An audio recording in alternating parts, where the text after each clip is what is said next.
one love, one heart. Let's get together and feel alright. Hear the children crying, one love. Hear the children crying, one heart. Say give thanks and praise to the Lord, and I will feel alright. Saying let's get together and feel alright. Whoa, whoa, whoa, whoa, whoa. Let them all pass all their dirty remarks. There is one question And Dr. Kim Withers is here with me tonight, and we are going to be talking about common types of cyber attacks, how to spot them, and also how to avoid them. If you would like to type a question for us to answer, please use the Q&A section. If you have general comments, any feedback, anything that you'd like to say to us, then you can use the chat. But if you want us to answer any questions, please use the Q&A section. Dr. Withers and I will monitor that, and at the end, hopefully we'll get some time to address your answers, your questions, sorry. So welcome, and thank you one and all for joining us. So we're going to talk a little bit about, we have done the welcome. We're going to talk about the webinar outcome, a little bit about our company. Then I'll give you some general perspective on cyber attacks, what is a cyber attack, what to look for, what are attack surfaces. Then Dr. Withers is going to talk mainly from the organizational standpoint for a little bit, and then I'll address it from the individual standpoint. Now, most of the participants who are joining me tonight are mostly from the individual standpoint. But remember, even if you do represent your organization, you are still an individual in your organization. And then I will have conclusion, and hopefully we'll talk about your question and answer. So at the end of this webinar, I really do hope that you'll get a better understanding of cyber attacks. We're living in an age where we gotta use the internet. There's no two way about that. We gotta use the internet, right? So hopefully you know what the threats are out there, get a better understanding of how to not just spot them, but also how to avoid them. And then you can also be better aware of some practices that you can use to make you more resilient and to also improve your cybersecurity posture. And also, last but not least, a little bit about how we, at Technologically Speaking, can help you to improve your cyber health.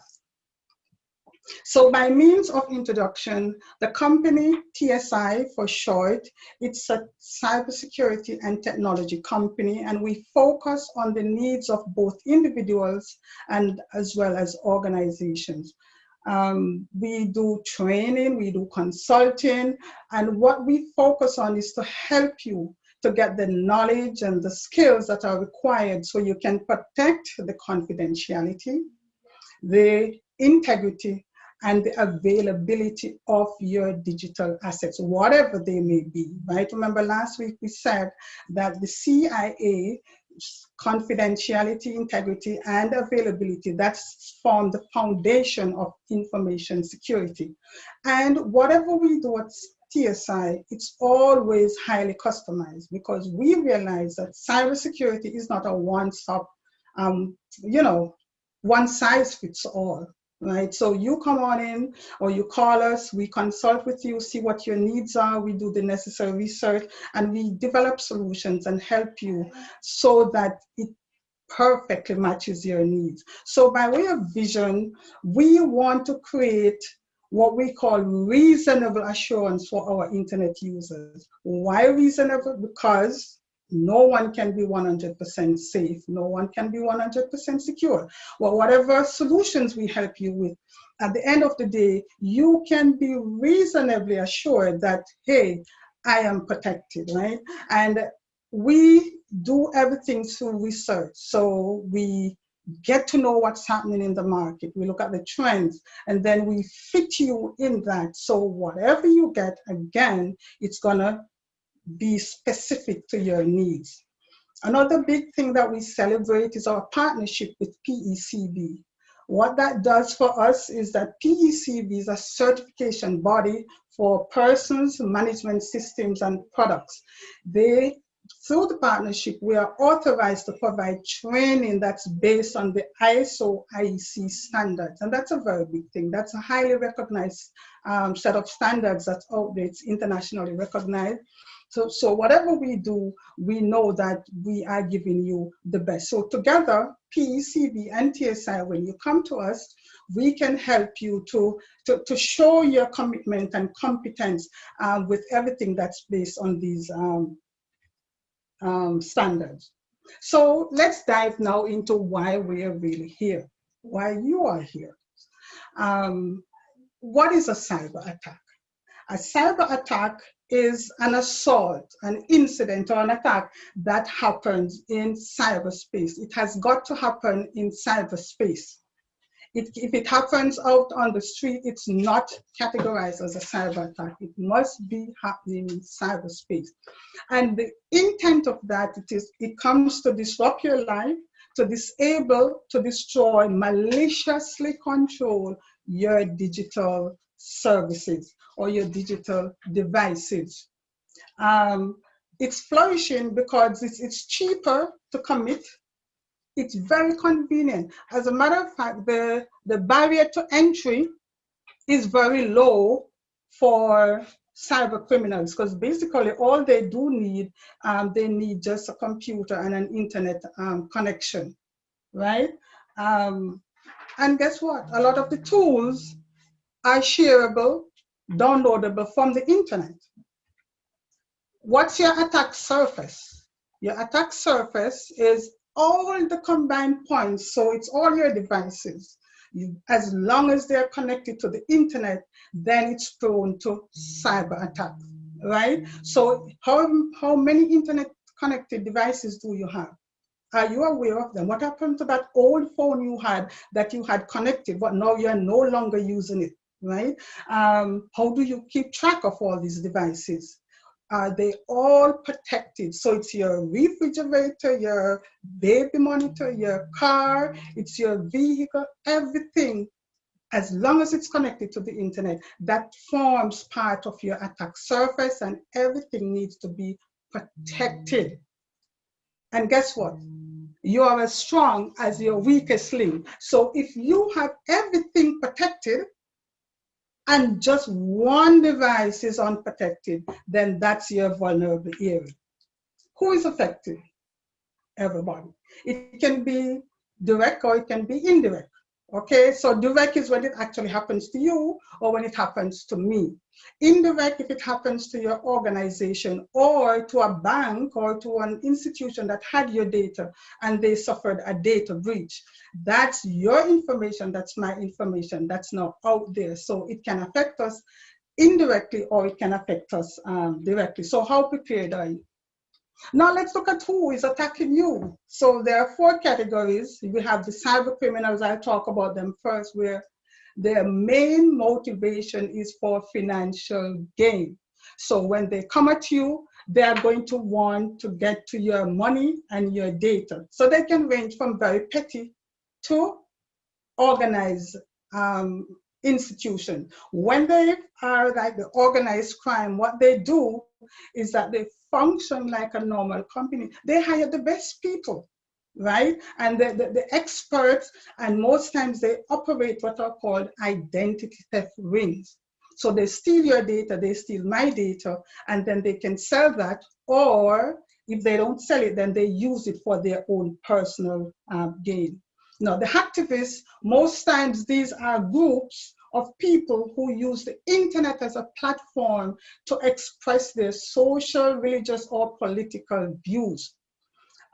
Most times they don't attack us as individuals. Who do they attack? They attack organizations, right? And the ones that get attacked are the ones who normally oppose their views. Then we have the state-sponsored attackers, and these are the big guys because now they have backing, they have the government backing them. They don't attack me or they don't attack you, but they attack our governments and they attack our critical infrastructure. So their aim is to steal sensitive information, intelligence information, and they attack critical infrastructures like your energy grid. So if that goes down wherever I'm living or you are living, guess what? It's going to affect you, it's going to affect me. They have a lot of resources because they are backed by the government. And the last category are who we call insiders. And insiders can anybody who is close to you, close to me, close to our organization. So they can be employees, ex-employees, they can be a subcontractor, third party, they can be family members, they can be friends. And guess what? They have access to us. They do not have to hack into our system.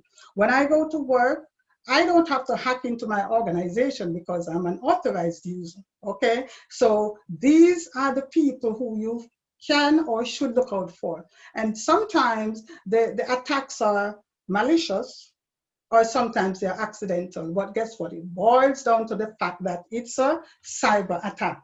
So typically, a cyber criminal will choose the path of least resistance. What does that mean? Low-hanging fruits. You don't have any security, they come right at you. And that's why as we go on from last week, we have been saying, build layers of security, right? They always want your data, they want your money. So they'll scout the internet and they'll find that you don't have much security and that you are going to be their first target. So in terms of the common types of cyber attacks, now remember I told you that I'll be talking more from the individual standpoint, and my panelist, Dr. Kim Withers, she's going to be talking a little bit about from the organizational standpoint. So I'm going to ask and invite my panelist, Dr. Kim Withers, to just come on now, tell us a little bit about herself, and just from an organizational standpoint, there are not many differences, I must tell you, between an organization and individuals. But because she's been working in the field, I'm going to ask her to share a little bit about what's been happening in cybersecurity from the individual, from the organization standpoint. Go ahead now, Dr. Withers. Hi, good evening, everyone. Yes, I'm Dr. Kim Withers. I'm a principal member of technical staff at AT&T. I've been working for AT&T and for 20 years, going on 20 years. Before coming to AT&T out of college, I worked for Computer Sciences Corporation, where I worked for the FDA in security, and also with the Air Force Information Warfare Center here in San Antonio, doing penetration testing around the world for all of the Air Force bases. So we traveled the world, quote unquote, hacking or penetrating the networks in order to, teach people and teach the generals and the staff about security, or what they needed to close down, shut down, whatever, as the perimeter goes, because we did internal audits or internal penetration tests, as well as remote penetration testing. So I've been with AT&T, and so with being there, and I've worked in the security of voice over IP. I worked in the security of securing perimeters, networks for customers of AT&T and as well as AT&T. And so currently I'm on a threat management platform. I work on development in the threat management platform that we have, where we house all of our secure data. Whereas we do threat hunting. I don't know if you've ever heard of threat hunting, but we do threat hunting just to see who's trying to attack our networks, and that we have analysts that perform the threat hunting for the data that we house as well. So as from the security standpoint, I would say that first of all, everything starts at the perimeter of your network. Everything, whether it's an organization or your home. So my home is locked down like strategic command center. Like I'm locked down. I don't use like an application firewall like what comes with Windows or whatever. I have an appliance firewall at home. I have a Juniper firewall as well as a Cisco firewall. So at any organization or at your home, you want to block anything to your network. You want to start at the perimeter and then you work your way inward, right? If you are, so we have to lock down our network. So we set up DMZs. You can do this at home, or you can do this at home if you had the necessary skills. You can set up DMZs at home to segment your data, your networks, or segregate your networks. So you have children at home that would be on a certain network, and then just like we do in a corporation, we have VLANs where we segment off our data. Segment off our networks, sorry, but the same. So also you have to look out for botnets, that people are trying to attack you with botnets, malware, all of those open ports that hackers know that they look for to attack your network. They're constantly, I mean constantly scanning networks. It never stops. Hackers never sleep. Let me just tell you that they never sleep. So always, try to lock down your perimeter first. The next thing is, if you want to practice what you do at your organization, what they teach you at your organization, do the same thing at home, right? If they're telling you about, phishing techniques, or anything that may cause you to bring in viruses to your organization, you want to practice that at home. Don't click on anything. So people during the pandemic, they've been so relaxed. Everybody's been relaxed in their security. They've been at home, and so they're just doing everything. They're downloading apps all the time on their phone, whatever. And if you're on your corporate network, your VPN, you don't want to have all these different viruses infecting your corporation, right? So, and another thing, a VPN to your corporate network, you want to require you have a firewall in place, a virus scanner in place, and so forth on your PCs. So that's another thing you want to look out for. Don't be relaxed in your security at home. Do the same thing that they teach at work, do it at home. Also watch out for bogus VPNs. Some VPNs are not secure, right? Some people download the latest or greatest little app or that does VPNs, but you have to watch out for those. Do your research. Do your research on the certain VPNs that you should use at your house and that you want to connect to your network from afar, right? Don't use any VPN. There are certain ones that have been hacked, and they're just they're not secure. So just do your research for those. So the next thing that we have to deal with now is the cloud, right? The cloud is the same way. The cloud has to be locked down with firewalls. You have to lock it down. Your load balancers, whatever you have in the cloud, whatever you have at your perimeter, same thing you do in the cloud. You have to keep it locked down, because with the cloud comes a lot of gray areas the gray areas, and also with the different intricacies of third-party applications or that come with the cloud, whether you're using Kubernetes, containers, those type of things, because the VMs in the cloud must be protected.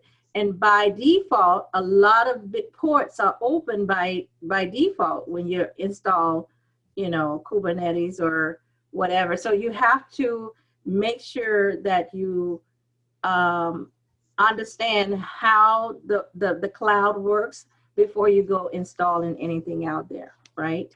Same, and it also, you're using a lot of cloud things for your iPhone, your everything is in the cloud now, pretty much, right? Your photos are in the cloud. You have to understand the security ramifications of what you're storing in the cloud. And we have to be very diligent about our security in an organization.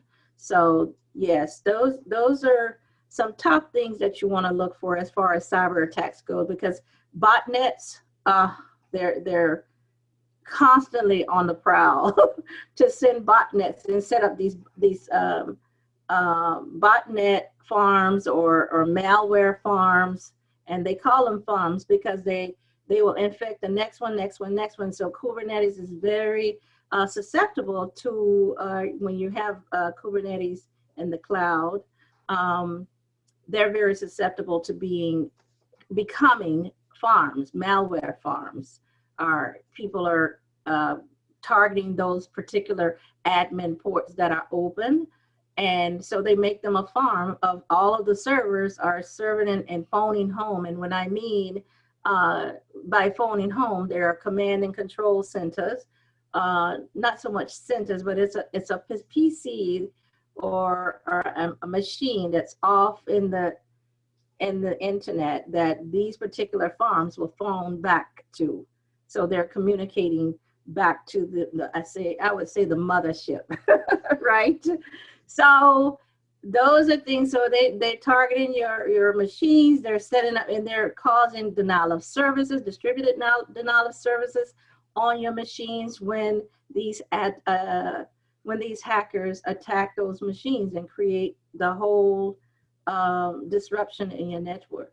So yeah, you want to look for that too.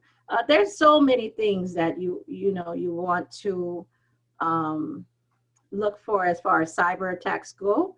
A lot of things in corporations, like I said, you want to practice everything that you do when you're normally working at home, at work in the office. You want to practice those things at home. Very same thing. Okay, thank you so much, Dr. Withers. Cyber attacks happen anywhere. And now I'm going to be switching things a little bit and pointing out to us as end users. What happens in the organization, as Dr. Withers pointed out, normally there are teams that look about them, but who look about us? Who looks about our children? So we are responsible. So I'm going to be sharing my screen a little bit and show you my my PowerPoint that I have. And hopefully, just give me a second, let me just get it up. Okay, so common types of cyber attacks, and this is for us as end users. So I'm going to add to the scary story a little bit, but remember last week what I told you, it's not about being scared. Knowledge is power. When you know, then we can act on what we know. So social engineering, malware, which also includes ransomware, password attacks, and identity theft. Those are the four that I've chosen to address.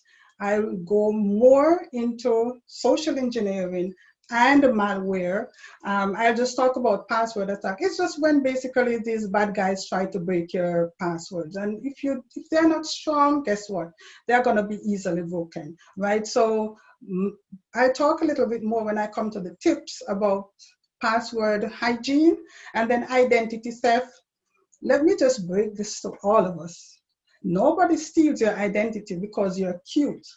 Okay, so no matter how cute you are, it's not about your cuteness, it's about what you have. So you could be the least attractive person on the face of the earth and you have a lot of money, they're gonna come at you. You could be the most attractive person on the earth and you don't have any money, nah, you're not attractive, right? So identity theft is when they take your identity so they can impersonate you and that they can file for they can open bank accounts, they can take out loans, they can file for benefits, tax benefits, child benefit, all about you. So you got to protect that personally identifiable information from these guys so that you'll be free. Well, not free because you're always going to be a target, but at least you will not be as vulnerable as somebody who has no security in place.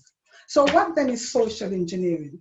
So it all has to do with trickery, conmanship. So it's when they use their social skills. So they're polite, they're nice, because guess what? They're trying to gain your trust. And when they gain your trust and your guards are let down, like now we're so preoccupied.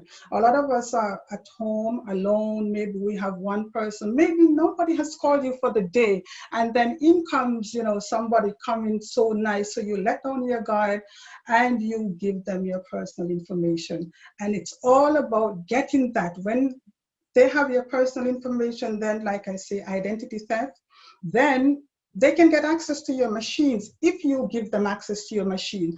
But it relies a lot on human interaction. So we gotta be involved. We have to cooperate. So if we take a stance and say, I am not cooperating with you, then there's no way they can get to you. So watch out for those subtle politeness or niceness from especially strangers. Sometimes it's all about social engineering. Now, what are some of the social engineering types? We have phishing, smishing, and then we have vishing. So it's all about the ishing. So I'm going to be talking about each. When it comes to phishing, so we all are familiar with the concept of, with Fishing, phishing. So my father was a fisherman, so he'd go out and then he'd get the bait and he'd put some nice little things. Sometimes most times it's things to attract the fish.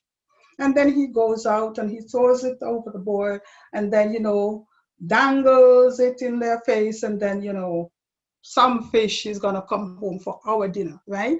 So it's the same concept. In the technical world, these cyber criminals, they blast out, whether it's emails, whether they go on websites, whatever, and they try to get you to bite on the bait. And most times biting on the bait is like clicking on a link or anything like that. But phishing is any type of social engineering attack aimed at getting a victim to voluntarily turn over their valuable information, because the person or persons who come to you, they're always pretending that they're from a reputable or from a legitimate source. So phishing types, we have spear phishing, and as the graphic says here, 65% of groups use spear phishing. So what is phishing and what is spear phishing? So spear phishing is a targeted attack. So the phishing, they just throw it out and whoever bites, that's it. But when it's spear phishing, it's a targeted attack. So you could be like a business executive, you could have an important position in your church, in your community, in your organization. They want to get you. So guess what they do? They don't just put out any random email. They do their homework. So they pick up information, whether it's on social media, whether it's even from the newspaper, any information about you, and they study you. So they know the tone you'd use in an email. You're a humorous person or you're a very serious person. And then when they actually launch the attack, it seems as if they're sending emails to look like it's coming from you, your friends or your contacts will say, oh yeah, this sounds like Carlene, so I'm going to respond.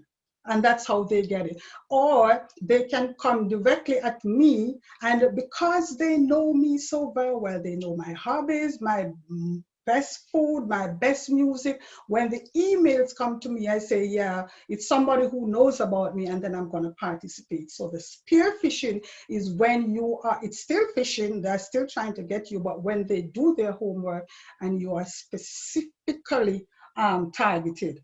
Now, smishing is still a form of phishing, but they use text messages.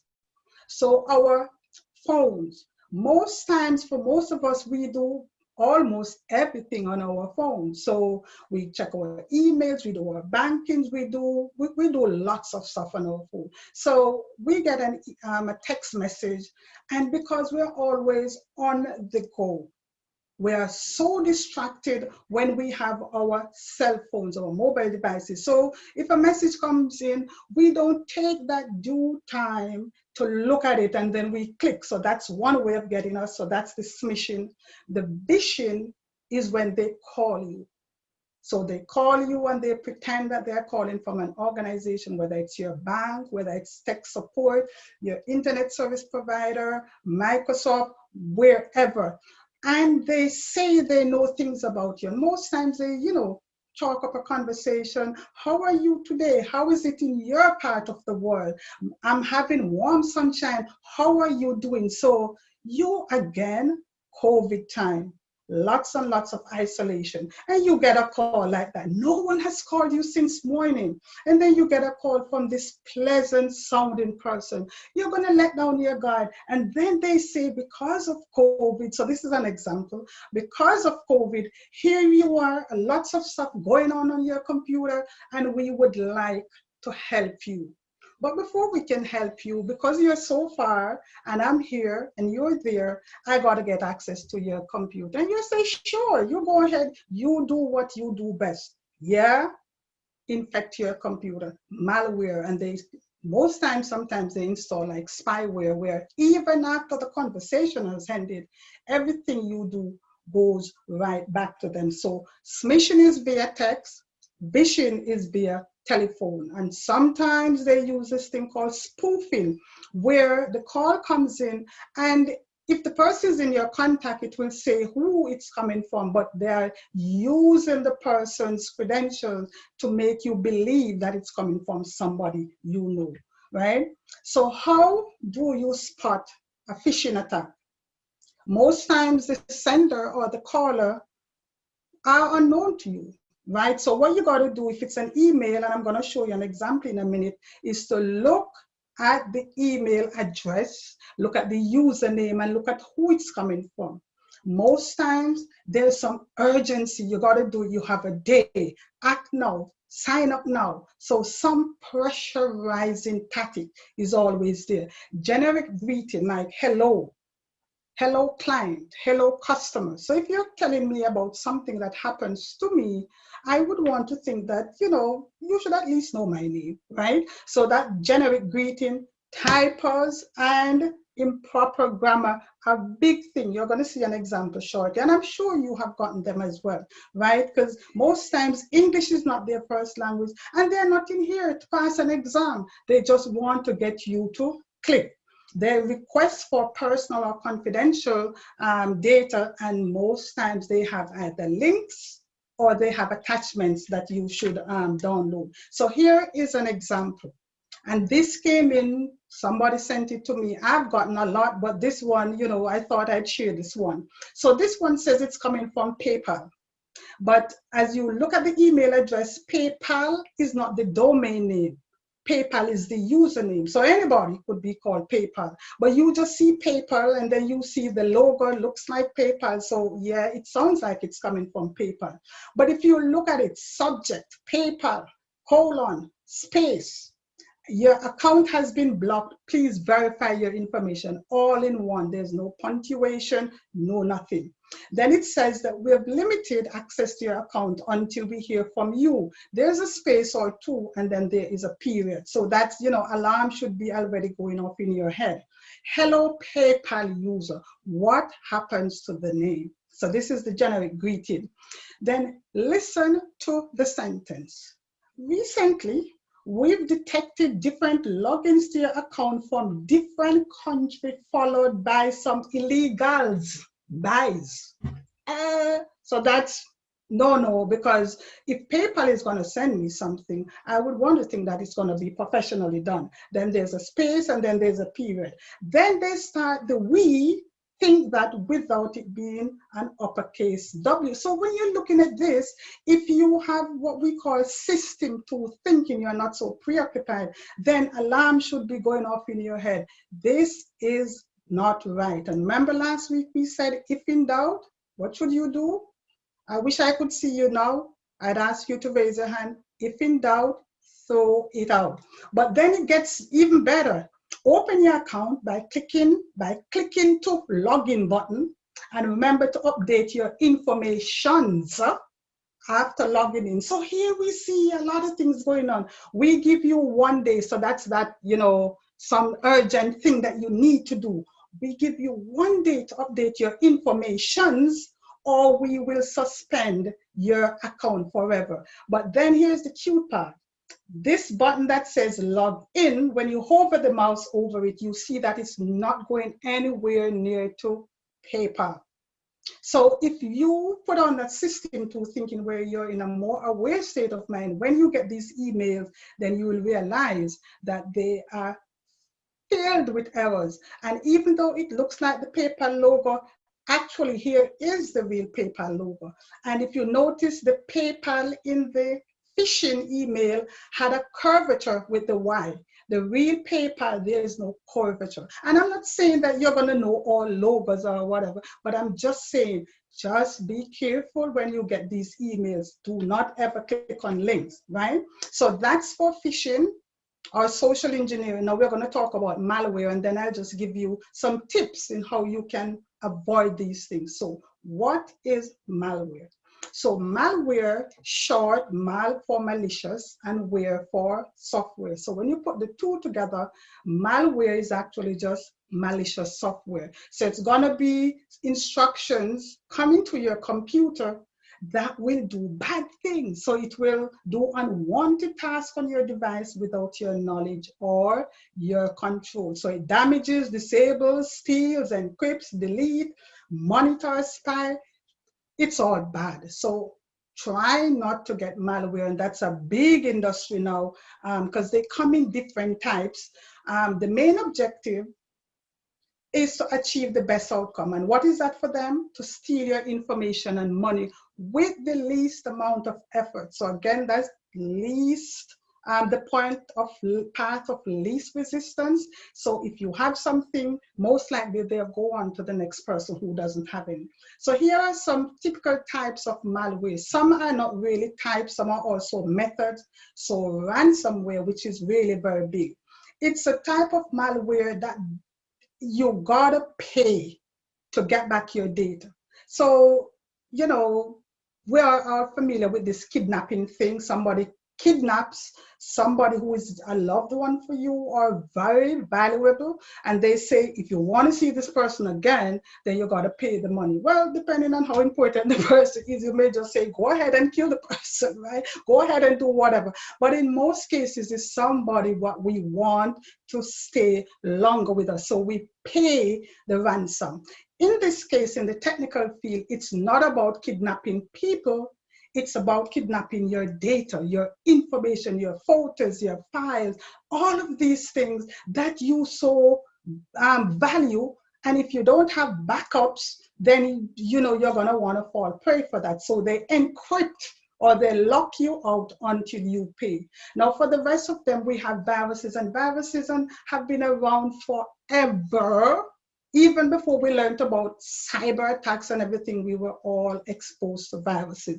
So we have viruses, and with viruses, they need somebody to click on a link in order to spread them. Worms, they can replicate themselves, and most times they hog the memory, meaning that they just replicate and they add and they send out contact information or your emails to all your contacts, so they use up your resources. Trojan horses, these are like they masquerade to be something when they are not. So like you'll see a cool screensaver and you say, wow, I'd love to use that, but it's when you click on it, download, it's malware. Spyware, the word says it all. gets on your computer and it sees everything that you do, right? And it goes back to the bad guy.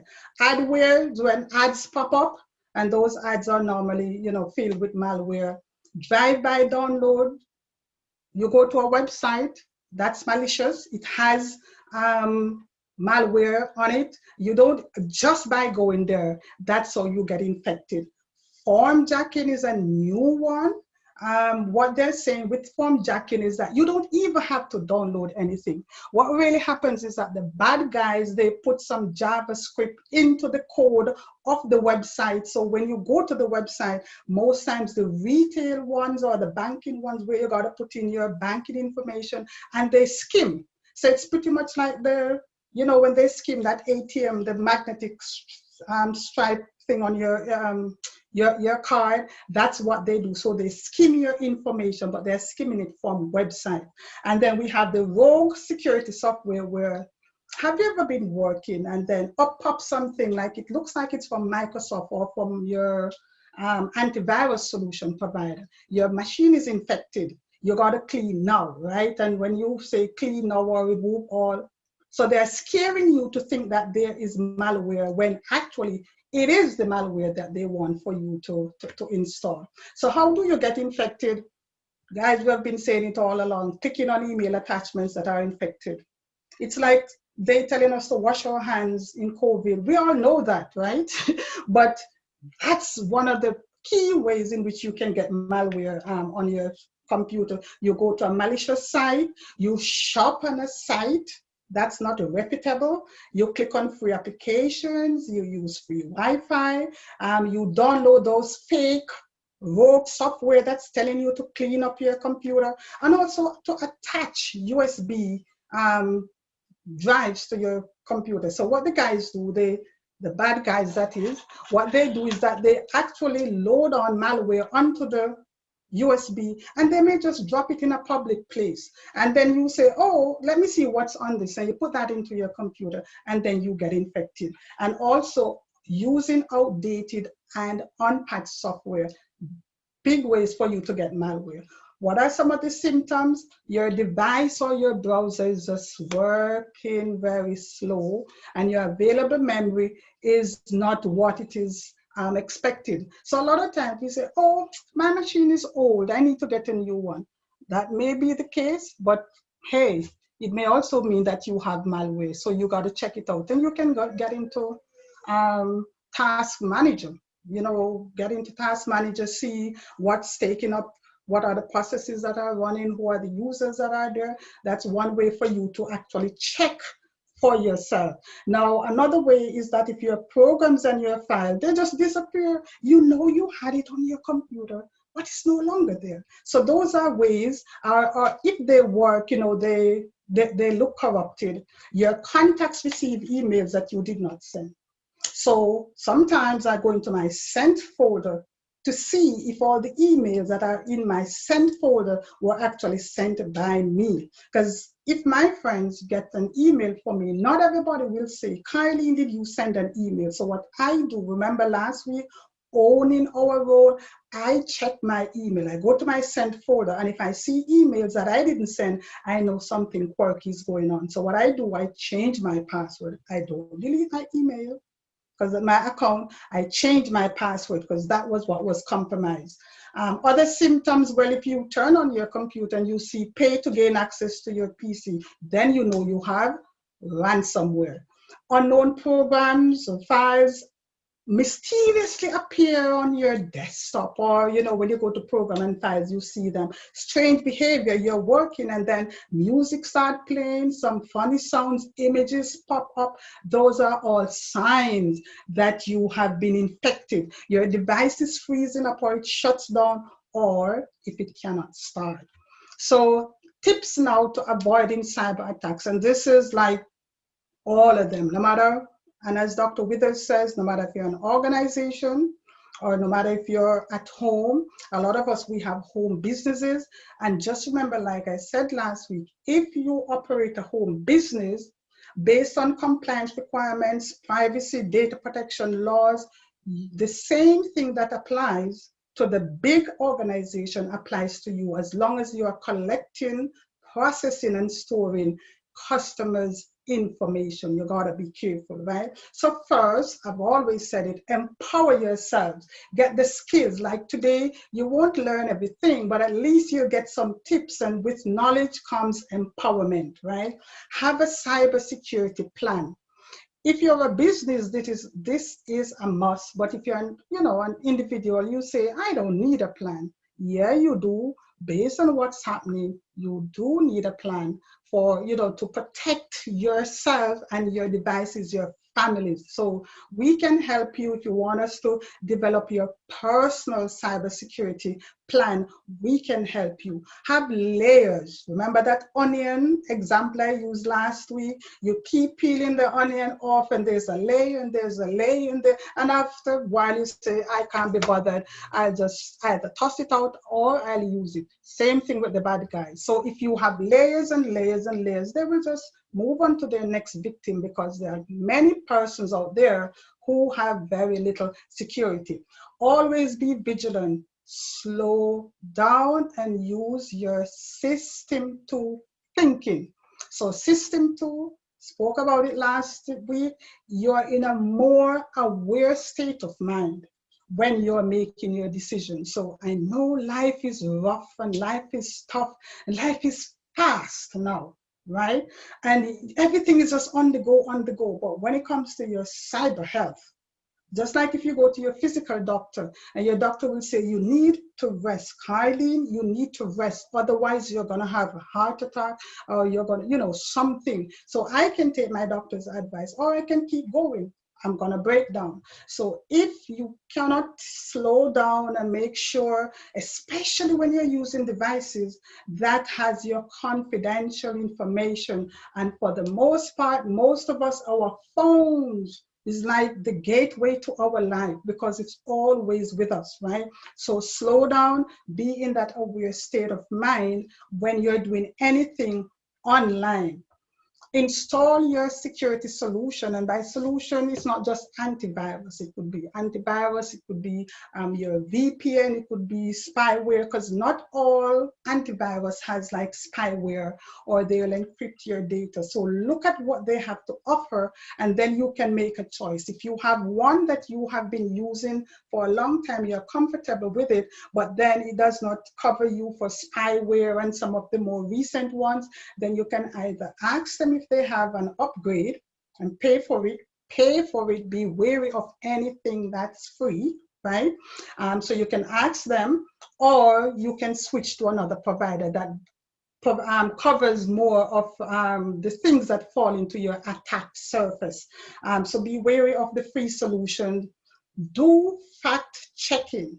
We're living in the day of fake news, so it's scaring us, and it's not true and everything like that. The same thing the cyber attackers are using. With COVID, they have so much news about COVID, so much COVID information. And because we really want this pandemic, who does not want this to go away? I cannot wait for it to go away, right? So any little bit of information is gonna catch my attention. But I got to slow down. Is it coming from a reputable source? Is it coming from the health authorities? Or is this coming from somebody who wants to trick me? Remember, that's social engineering. So any message that you get, whether it's text or email or by phone, that convey a sense of urgency. Remember that example that I showed you, right? One day, or they're going to lock down the account forever, right? Sign up now. Anything that's sounds too good to be true, probably it really is. Check for spelling and grammatical errors. I just showed you a bunch, right? And use eagle eyes. Mean that you're strong and you're alert when you're reading your email, so you can pick up on all of these. Anything to be downloaded, whether it's a file, I think the next slide talks about downloading apps as well, but for files, attachment, always verify. I could be if I'm talking to somebody and I get an email from the person, then I can say, did you send me an email? If I'm not talking to the person, this is something I do. I call and I say, did you send me an attachment? Did you send me a file, that I should download? right? And the person says yes, and then I say what it is about, and then I can go ahead and download. So verify first. PDF and Microsoft Office files, because they can be used across platforms, those are the ones that most times, you know, the malware is distributed through. And never click on a file that has .exe, because that's an executable file. So it just does not give you malware. It can also alter your system and install stuff on your system. Don't let a link be in control of where you go. So in the email, there's a link. Go to the website. I don't like clicking on links in email. I go to the website, I type it up. The browser, and I type out the email address. If I don't know the email address, then I use the search engine. So if I'm looking for technologicallyspeaking.com, I type it in the in the search engine, and then the address that comes up, that's the one I use. I'm not controlled by links, right? And like I showed you in the email, hover the mouse, don't click, but just hover the mouse until it turns to that pointing finger, pointing hand, they call it. And then you can look in the bottom left-hand corner of the screen, wherever that link is going, whatever comes up, that's where you're gonna go. And if it's not the same thing about what the email is saying, don't click. Now, when you're downloading apps, especially on our mobile devices, always check to make sure that the app store is a legitimate one. Don't just go purchasing from any app store. And, you know, sometimes they say, in order to get this, I need access to your contacts, I need access to your phone, to your voice notes. And I'm like, for an app? Oh no. So what is so valuable that you're going to give up all of that privacy, access to your location and all of this? And I'm like, nah, I can do without it, right? But if you do get it, as soon as you install it, you please go and reconfigure the privacy and security settings for that app, so they are not sending out information that you do not want to go out. Last week we spoke about it. Backup, backup, backup, right? Do not back up in the same place. Do not back up on the same device, right? Your backup devices should not be constantly attached to your computer, right? So when you have backed up, try getting a safe, maybe one that's fireproof, and then you can put that in there. So even if it's in your house and there's a fire, then you know your backup is there. Then you can back up to the cloud. Dr. Withers spoke about some of the issues with cloud. So you can back up to the cloud, right? But I always want to keep a local backup. So if there's no access to the cloud, I still have access to my data if the one that I'm working with gets corrupted. Configure the privacy and security settings in your browsers. Did you know that all your browsers have a whole set of privacy and security settings? And most of them are default settings, but you can go and configure to your comfort level, right? Like things like, let them ask you first for your camera, ask you first to play like flash, little flash files, all of those things, log out of websites when you are done with them. These are all things that we can do to help to protect ourselves. Use a VPN when you're on your, if you're going to use your free Wi-Fi. I told you last week, I don't use them. Use a firewall. Dr. Withers spoke about that to protect your perimeter. Segment your networks. Next week, when we talk about IoT devices, we're going to talk a little bit more about how you can segment your network. So you put your list, you like your appliances on one, and then your confidential stuff on another, and change your Wi-Fi password, right? Keep everything up to date. All of these are things that we need when we are trying our best to be, trying our best to make sure that we are cyber safe. So use a password. In conclusion, because I got to rush, I think we're almost out of time, cyber criminals are still successfully compromising our organization. Always assume there is some vulnerability. If necessary, get cyber insurance. And layer up, layer up. Security is not complete without you. So you need SEC, the U is missing. So when the U goes in, then it's complete. You control what you choose to click. So everybody, do your part and be cyber smart. So that's it. We're out of time. So it's if I have time, I can probably, I think there's probably one or two questions in the question and answer. If we don't get to answer the questions during the webinar, what we do, we're going to be putting all of these on YouTube. We'll send the links to those who had indicated that they wanted us to, you know, to be on our contact list, and then you can watch them, and in those then we'll answer the questions. But I want to say thank you for taking ownership for your cybersecurity function, whether at home or at work. Thank you for being here. Thank you for joining us. Anything that you'd want to learn more, our contact information is up, so you can visit our website, and there's a contact form that you can fill out and send us an email, or you can send an email straight to me. Here's the email address. And also you can call me, and this is also my WhatsApp number. So if you want to talk, you know, on WhatsApp, then you can also do that. But I just want to encourage you, be safe, take care of your physical health, your mental health, your spiritual health, and your cyber health, because that can pull you down just almost as much as how the others can, because this is what you depend on, right? So next week, very interesting topic that we're going to be talking about. We're going to be talking about Internet of Things, the good, the bad, and the ugly. We're going to talk about if you connect it, whatever, even if your pen is connected to the internet, it needs to be protected. So what you could probably do, because I'm hoping to see you back again next week, is to start to do an inventory. What are the devices or the things that you have that are connected to the internet? It's your car, your baby monitor, your locks, your cameras, your fridge, your TV, anything. Start to write down, and then we can talk about that later. Dr. Withers, quickly, do you have any final word that you'd like to say to everybody? Don't save your passwords and credit card information in your web browsers. I wanted to touch on that real quick, because it does save, and you want to make sure you don't save those. And I know, you know, it makes people feel like, oh, you know, I'm just lazy, I don't want to have to keep typing it in, but it's really bad for you. Also, your phishing doesn't have to be via your email, right? Your phishing, those phishing links, they also come in your social media.